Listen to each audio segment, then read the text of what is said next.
नमस्कार दोस्तों, स्वागत है आप सभी का हमारे YouTube चैनल झारखंड दृष्टि में।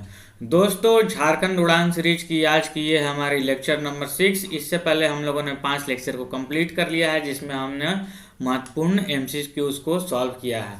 ये MCQs 8000 प्रश्नों का संग्रह है, जो विभिन्न एग्जाम जैसे Jharkhand SSC CGL, JPSC, Jharkhand police और दरोगा जैसे विभिन्न एग्जाम जिसमें झारखंड से संबंधित प्रश्न पूछे जाते हैं, उनके लिए अत्यंत उपयोगी साबित होगी।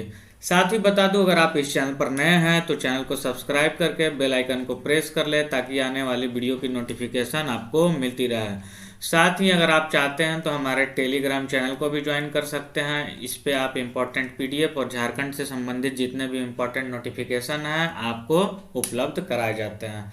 तो चलिए आज की ये वीडियो स्टार्ट करते हैं, और आज की इस वीडियो में हम देखेंगे झारखंड में धार्मिक आंदोलन के प्रश्नों को। तो झारखंड में धार्मिक आंदोलन से पहला प्रश्न है हमारा, झारखंड राज्य के बेनुसागर यानी कि सिंहभूम नामक स्थान से प्राप्त हुआ है, क्या प्राप्त हुआ है? तो यहाँ हुई है जैन मूर्तियाँ प्राप्त। झारखंड के बेनुसागर से जैन मूर्तियाँ प्राप्त हुई है। आज के इस वीडियो में हम मुख्यतः दो धर्म, एक जैन धर्म और एक बौद्ध धर्म के प्रश्नों को सॉल्व कर रहे हैं। ठीक है, तो चलिए बढ़ते हैं प्रश्न संख्या 2 की ओर। और प्रश्न संख्या 2 में बोला गया है, लौरेय यदगा की यात्रा का वर्णन जैन ग्रंथों में महावीर स्वामी के संदर्भ में होता है। इस शब्द का अर्थ क्या है? लौरेय यदगा की यात्रा का वर्णन जैन ग्रंथों में महावीर स्वामी के संदर्भ में होता है। इस शब्द का क्या अंतर है? तो लोर का मतलब आप लोग जानते हैं, लोर का मतलब होता है आंसू, तो इसका आंसर हो जाएगा आंसुओं की नदी। तो लोरे यदगा का मतलब हो गया आंसुओं की नदी।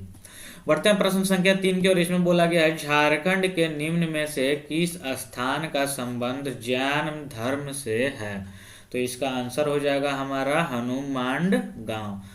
तो हनुमान गांव जो स्थान है उसका किस धर्म से संबंधित है दोस्तों? वो जैन धर्म से संबंधित है। बढ़ते हैं प्रश्न संख्या 4 की ओर। इसमें पूछा गया है कि सड़क क्या है? ध्यान दीजिएगा, ये सड़क है, सड़क नहीं है, तो आप लोग इसे सड़क पढ़िएगा। तो इसमें बोला गया क्वेश्चन नंबर 4 में कि सड़क क्या है? ये झारखंड की एक जनजाति है, या सिंहभूम के आरंभिक निवासी जो जैन धर्म को मानते थे, या फिर झारखंड में बौद्ध धर्म से संबंधित एक प्रमुख स्थान थी? तो इसका आंसर हो जाएगा हमारा कि ये सिंहभूम के आरंभिक निवासी जो थे, जो जैन धर्म को मानते थे, उसे ही सड़क कहा जाता है। तो सड़क क्या है आप लोगों को पता चल गया, सिंहभूम के आरंभिक निवासी है जो जैन धर्म को मानते थे। बढ़ते हैं प्रश्न संख्या 5 की ओर। इसमें बोला गया है, पारसनाथ की पहाड़ी कहाँ स्थित है? तो आप सभी को पता होगा कि पारसनाथ की पहाड़ी गिरिडीह में स्थित है। तो 5 का B हो जाएगा। बढ़ते हैं प्रश्न संख्या 6 की ओर। इसमें बोला गया है, पारसनाथ की पहाड़ी किस धर्म का प्रमुख तीर्थ स्थल है? तो जैसा कि अभी आप लोग इस क्वेश्चन को समझ पा रहे होंगे, जैन धर्म से टॉपिक रिलेटेड हम लोग क्वेश्चन को डिस्कस कर रहे हैं, तो इसका आंसर भी हो जाएगा जैन धर्म। मुख्यतः पारसनाथ की पहाड़ी जैन धर्म की प्रमुख स्थल है। बढ़ते हैं प्रश्न संख्या 7 की ओर। और इसमें बोला गया है, झारखंड के किस स्थान को जैन धर्म का मक्का कहा जाता है? तो झारखंड के किस स्थान को जैन धर्म का मक्का कहा जाता है? तो ये पारसनाथ की पहाड़ी को, या फिर पारसनाथ को जैन धर्म का मक्का कहा जाता है। बढ़ते हैं प्रश्न संख्या 8 की ओर। इसमें बोला गया है, पारसनाथ पहाड़ी पर निर्वाण प्राप्त करने वाले प्रथम जैन तीर्थंकर कौन थे? तो पारसनाथ की पहाड़ी पर निर्वाण प्राप्त करने वाले प्रथम जैन तीर्थंकर अजीतनाथ थे। और आप सभी को बता दूं कि जैन धर्म में कुल 24 तीर्थंकर हुए थे, जिसमें से 20 तीर्थंकरों ने यहाँ पारसनाथ की पहाड़िया पे अपना निर्वाण प्राप्त किया था। बढ़ते हैं प्रश्न संख्या 9 की ओर। और इसमें बोला गया है, जैन धर्म के 24 तीर्थंकर में से कितने तीर्थंकरों ने पारसनाथ की पहाड़ी पर निर्वाण प्राप्त किया? तो इसका आंसर हो जाएगा 20, जैसा कि अभी मैंने बताया भी कि 20 तीर्थंकर थे जैन धर्म के, जिन्होंने पारसनाथ की पहाड़ी पर निर्वाण प्राप्त किया। बढ़ते हैं प्रश्न संख्या 10 की और इसमें बोला गया है पारसनाथ की पहाड़ी पर निर्वाण प्राप्त करने वाले अंतिम जैन तीर्थंकर कौन थे। तो अंतिम जैन तीर्थंकर ही पारसनाथ थे, पार्श्वनाथ। ठीक है, तो पारसनाथ की पहाड़ी पर निर्वाण प्राप्त करने वाले अंतिम जैन तीर्थंकर पार्श्वनाथ थे। ठीक है, बढ़ते हैं प्रश्न संख्या 11 की और इसमें बोला गया है जैन धर्म के 23वें तीर्थंकर जो कि पार्श्वनाथ जी थे का निर्वाण झारखंड के पारसनाथ पहाड़ी पर हुआ। इनका निर्वाण कब हुआ, तो ये आपसे पूछी गई है कि इनका निर्वाण कब हुआ। तो इनका निर्वाण हुआ था 717 ईसा पूर्व में। ठीक है, 717 ईसा पूर्व में पारसवनाथ का जो कि जैन धर्म के 23वें तीर्थंकर थे उनका निर्वाण प्राप्त हुआ पारसनाथ की पहाड़ी पर। बढ़ते हैं प्रश्न संख्या 12 की और इसमें बोला गया है चतरा जिले के कोल्हुआ पहाड़ के संबंध में निम्न में से कौन सा कथन सत्य है। तो सत्य कथन को हम लोगों को ढूंढना है और पूछा गया है चतरे जिले के कोल्हुआ पहाड़ के संबंध में। बढ़ते हैं पहले ऑप्शन की ओर देखते हैं। इस पहाड़ पर जैन एवं बौद्ध धर्म की अनेकों मूर्तियों के अवशेष अभी भी विद्यमान हैं, ये सही है। यहाँ पर 9 सर्प छत्रों युक्त जैन तीर्थंकरों की प्रतिमा है, ये भी सही। और ऑप्शन नंबर सी में बोला गया है इस पहाड़ के पत्थर पर एक पद चिन्ह है जिसे जैन धर्म के अनुयायी पार्श्वनाथ का पद चिन्ह मानते हैं, तो ये भी सही है। तो इसका आंसर हो जाएगा डी, उपयुक्त सभी कथन सत्य हैं।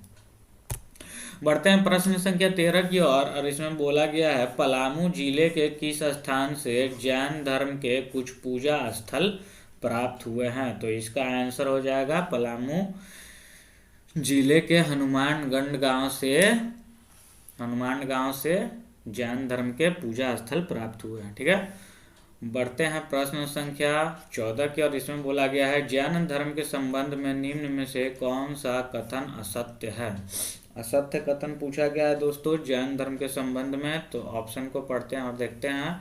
जैन धर्म के सभी तीर्थंकरों को पारसनाथ की पहाड़ी पर निर्वाण प्राप्त हुआ है, तो ये तो गलत है और इसका आंसर यही हो जाएगा ए, क्योंकि अभी हम लोगों ने देखा था कि जैन धर्म के 20 तीर्थंकरों को पार्श्वनाथ की पहाड़ी पर निर्वाण प्राप्त हुई थी। और ठीक है, और अंतिम तीर्थंकर जो थे वो पार्श्वनाथ जी थे। बढ़ते हैं प्रश्न संख्या 15 की और अब हम लोग देख रहे हैं बौद्ध धर्म से कुछ इंपॉर्टेंट प्रश्नों को।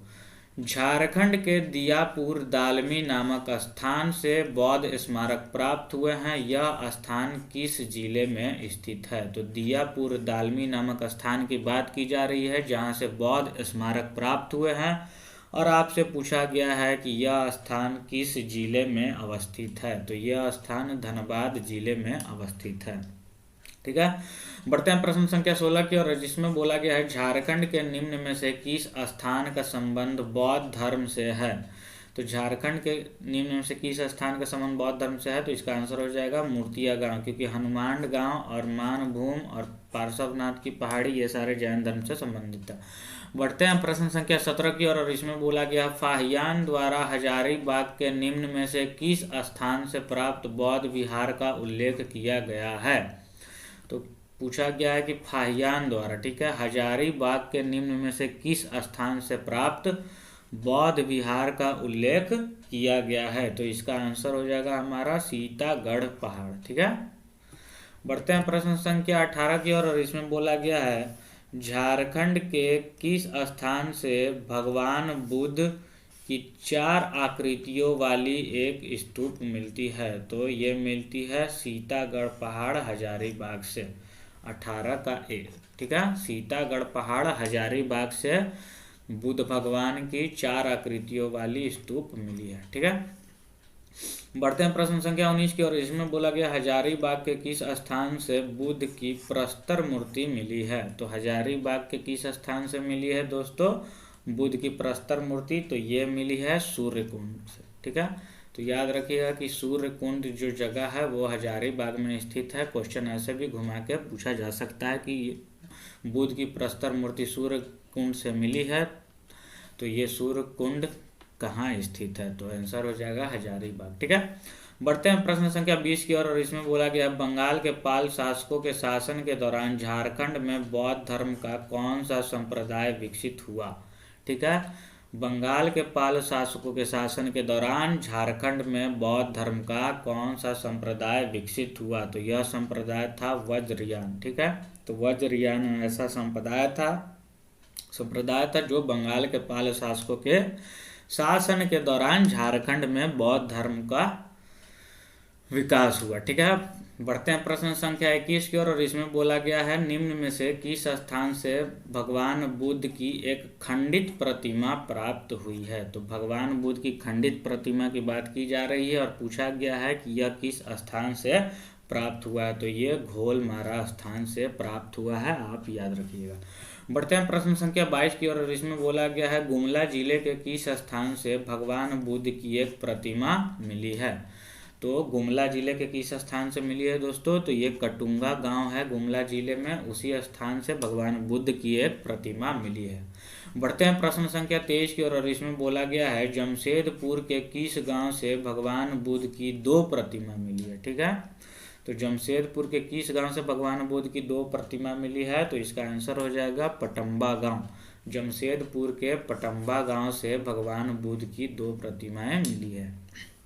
बढ़ते हैं प्रश्न संख्या 24 की ओर खूंटी जिला के किस स्थान से बौद्ध विहार के अवशेष प्राप्त हुए हैं। तो बात की जा रही है खूंटी जिला की, तो खूंटी जिला के किस स्थान से बौद्ध विहार के अवशेष प्राप्त हुए हैं। विहार होता है जहाँ पे बौद्ध लोग आकर रुकते थे, अपने जब प्रचार प्रसार के लिए निकलते थे तो यहाँ निवास करते थे और जहाँ रुकते थे उसे ही विहार कहा जाता है। ठीक है, तो खूंटी जिला के किस स्थान से बौद्ध विहार के अवशेष प्राप्त हुए हैं, तो इसका आंसर हो जाएगा हमारा बेलवा दाग। ठीक है, तो बेलवा दाग स्थान से बौद्ध विहार के अवशेष प्राप्त हुए हैं। बढ़ते हैं प्रश्न संख्या 25 की ओर और इसमें बोला गया है पलामू जिले के किस स्थान से एक सिंह शीर्ष प्राप्त हुआ है जो सांची स्तूप के द्वार पर उत्कीर्ण सिंह शीर्ष से मेल खाता है। तो पलामू जिले के किस स्थान से एक सिंह शीर्ष प्राप्त हुआ है दोस्तों, ये आपसे पूछा गया है, तो ये मूर्तिया गांव से प्राप्त हुआ है जो सांची स्तूप के द्वार पर उत्कीर्ण सिंह शीर्ष से मेल खाता है। ये मूर्तिया गांव से प्राप्त हुआ है और ये पलामू जिला में है। ठीक है, बढ़ते हैं प्रश्न संख्या 26 की ओर और इसमें बोला गया है झारखंड के किस स्थान से बौद्ध देवी तारा की मूर्ति प्राप्त हुई है। तो बौद्ध देवी तारा की मूर्ति प्राप्त हुई है झारखंड के ईचागढ़ स्थान से। तो आप सभी को पता है ईचागढ़ कहाँ है, तो ये आप जब सब्जेक्टिव बुक पढ़ेंगे और खुद से आप जब देखेंगे तो आपको पता चलेगा। तो ये सारे स्थान आपके एग्ज़ाम के लिए इम्पोर्टेंट है। बहुत सारे क्वेश्चन ऐसे होंगे जो आप MCQ में भी सॉल्व नहीं कर पाएंगे, उसके लिए आपको सब्जेक्टिव पढ़ना होगा। तो आप अपनी अच्छी MCQ पे पकड़ बनाने के लिए सब्जेक्टिव बुक को अवश्य पढ़ें। ठीक है, खैर मैं इसे बता देता हूँ, ये ईचागढ़ स्थान सरायकेला खरसावा में है। ठीक है, सरायकेला खरसावा, आप ध्यान में रखिएगा। बढ़ते हैं प्रश्न संख्या 27 की ओर इसमें बोला गया है झारखंड राज्य के किस जिले से दालमी और बुद्धपुर बौद्ध स्मारक प्राप्त हुए हैं। झारखंड के किस जिले से दालमी और बुद्धपुर बौद्ध स्मारक प्राप्त हुए हैं, ये पूछा गया है और इसका आंसर हो जाएगा धनबाद। झारखंड के धनबाद जिले से दालमी और बुद्धपुर बौद्ध स्मारक प्राप्त हुए हैं। बढ़ते हैं प्रश्न संख्या 28 की ओर और इसमें बोला गया है धनबाद में स्थित प्रसिद्ध बौद्ध स्थल दालमी निम्न में से किस नदी के किनारे स्थित है। तो इसका आंसर हो जाएगा हमारा दामोदर नदी। ठीक है, बढ़ते हैं प्रश्न संख्या 29 की ओर और इसमें बोला गया है धनबाद में स्थित बुद्धपुर नामक प्रसिद्ध बौद्ध स्थल निम्न में से किस नदी के तट पर अवस्थित है। धनबाद जिले में स्थित है बुद्धपुर नामक प्रसिद्ध बौद्ध स्थल और ये बोला गया है निम्न में से किस नदी के तट पर स्थित है। तो इसका आंसर हो जाएगा हमारा दामोदर नदी के तट पर। ठीक है, बढ़ते हैं प्रश्न संख्या 30 की ओर और इसमें बोला गया है झारखंड के धनबाद में अवस्थित बुद्धपुर नामक बौद्ध स्थान में निम्न में से कौन सा मंदिर निर्मित है। तो बुद्धपुर नामक में बौद्ध स्थान में ये बुद्धेश्वर मंदिर निर्मित है। ठीक है, तो इसका आंसर हो जाएगा बुद्धेश्वर मंदिर, ऑप्शन डी। बढ़ते हैं प्रश्न संख्या 31 की ओर और इसमें बोला गया सरायकेला खरसावा के ईचागढ़ से प्राप्त बौद्ध देवी तारा की मूर्ति को निम्न में से किस संग्रहालय में रखा गया है? पहले आपको ये पता होना चाहिए कि ईचागढ़ कहाँ है, तो सरायकेला खरसावा में, और वहाँ से बौद्ध देवी तारा की मूर्ति को बौद्ध देवी तारा की मूर्ति प्राप्त हुई है और इसे कहीं संग्रहालय में रखा गया है। तो ये किस संग्रहालय में रखा गया है दोस्तों? तो ये रांची संग्रहालय में रखा गया है। ठीक है, बढ़ते हैं प्रश्न संख्या 32 की और इसमें बोला गया निम्न में से किस शासक के प्रवेश के उपरांत झारखंड में बौद्ध धर्म का ह्रास प्रारंभ हो गया? तो किस शासक के प्रवेश के उपरांत झारखंड में बौद्ध धर्म का ह्रास प्रारंभ हो गया दोस्तों? तो ये इसका आंसर हो जाएगा कुमारगुप्त। कुमारगुप्त के शासन के प्रवेश के उपरांत झारखंड में बौद्ध धर्म का ह्रास प्रारंभ हो गया। तो आज की इस वीडियो में हम लोगों ने देखा 32 क्वेश्चन को। तो आज की वीडियो यहीं पे ख़त्म होती है। वीडियो अच्छा लगा हो तो लाइक ज़रूर कीजिएगा। अगर आपकी कोई क्वेरी है तो कमेंट करके ज़रूर पूछिएगा, मैं आंसर देने का कोशिश करूँगा। और अगर आप इस चैनल पर नए हैं तो चैनल को सब्सक्राइब करके बेल आइकन को प्रेस कर लीजिएगा ताकि आने वाले इंपॉर्टेंट वीडियो की नोटिफिकेशन आपको मिलती रहे। मिलता हूँ फिर नेक्स्ट वीडियो में, तब तक के लिए थैंक यू, धन्यवाद, बाय बाय, टेक केयर।